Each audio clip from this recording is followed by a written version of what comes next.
The governor of Medina, Walid ibn Utbah, sat within the grand hall of his palace.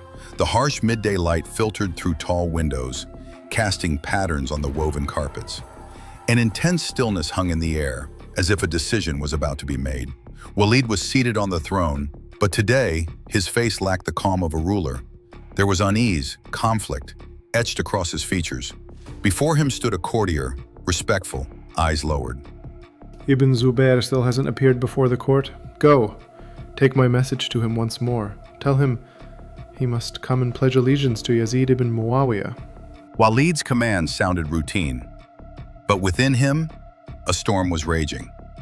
On one hand, the pressure from Damascus, Yazid's urgency for allegiance, and on the other, his conscience, knowing full well that Hussein ibn Ali would never submit to a man like Yazid.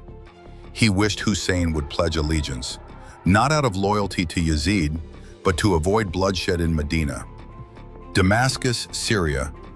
The wind blew through Damascus' ancient alleys, brushing past the palace walls. Inside, Yazid sat upon his throne.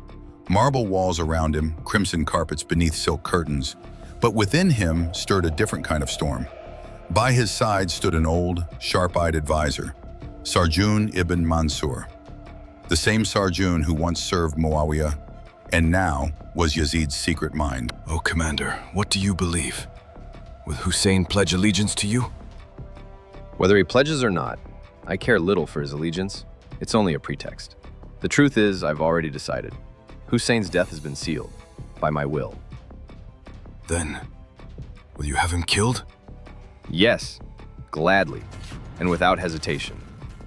But, my lord, the people of Medina revere Hussein. If you have him killed, they may rise up. The flames may not stop at Medina. It could engulf the entire Arab world. The people of Medina respect him, yes, but they will never raise a sword against the ruler of the time for Hussein's sake. Yazid had already crafted his plan to eliminate Hussein. He was confident that Walid would soon send him Hussein's head.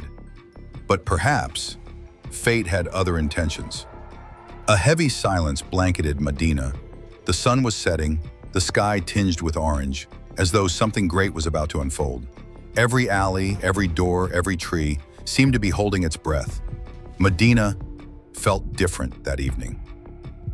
Abdullah ibn Zubair sat alone in a room of his house, a prayer bead in his hand, though his fingers were still. He was deep in thought, perhaps reading the turn of fate. A soft knock on the door. Someone is here, at the door. Ibn Zubair rose with a start. He parted the curtain and called out, "Who is it?" I come from the governor of Medina, Walid ibn Utbah. You have been summoned to the court. Yes, I will appear before him. As the governor commands, so shall it be.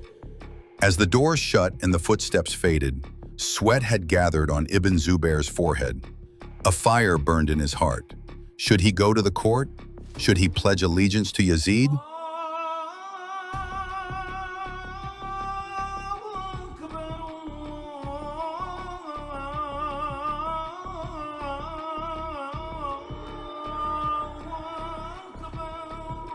Night had fallen.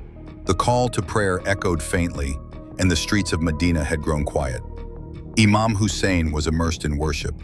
As his prayer ended, a messenger arrived. Hearing the footsteps, Hussein looked up. Oh, Hussein, Governor Walid has summoned you to the court. He asks that you pledge allegiance to Yazid ibn Muawiyah. Give me time until tomorrow morning. Then what is destined by God shall come to pass. The messenger departed. But the night in Medina was now wide awake. Lamps slowly dimmed, and the air seemed to tremble with unseen tension. Hussein remained silent, but a decision had formed in his heart, a decision that would split history in two.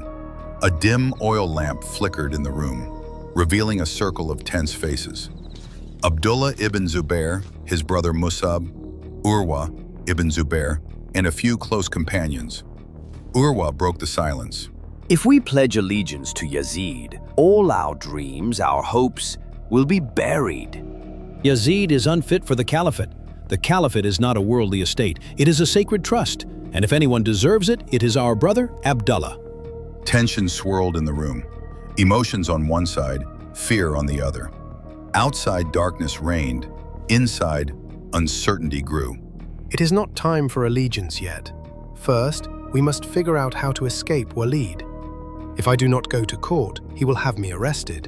And if I do go, I may not avoid pledging. Suddenly, his wife Tamador interrupted.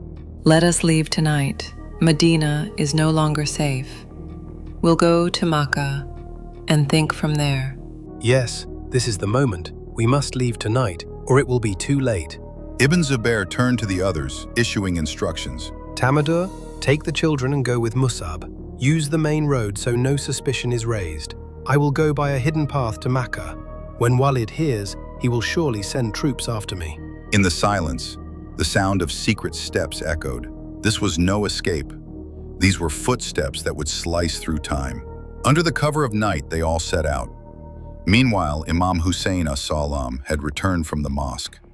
His silence had deepened, but on his face was a light of unwavering resolve. The moment of his decision was near. As sunlight spilled over the ancient streets of Medina, everything seemed the same: rooftops, walls, alleys. But within certain homes, unrest had awakened. What had been decided in the dark was now beginning to reveal itself in light. Governor Walid ibn Utbah, who last night had struggled between his conscience and Yazid's command, this morning was filled with rage.